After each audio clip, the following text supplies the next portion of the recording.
Sasabak muli sa pageant stage ang actress at beauty queen na si Roxy Smith na irerepresenta ang Baguio sa darating na MUPH 2026.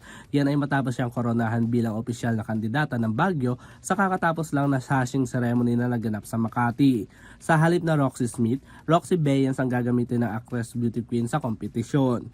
Ibinahagi naman ni Roxy sa kanyang Instagram post ang ilan sa mga larawan suot ang crown na may caption na A Dream with No Limits, Hello Universe.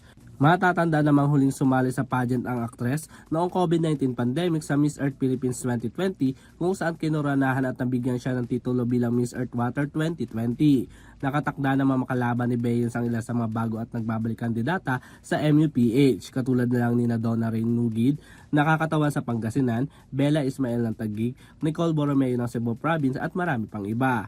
Samantala nagpakita naman ng suporta ang ilan sa mga title queens at mga kaibigan nito sa entertainment industry. Para sa Your TV Showbiz Balita, ako si Sam Martos, sumasaludo sa bawat Pilipino.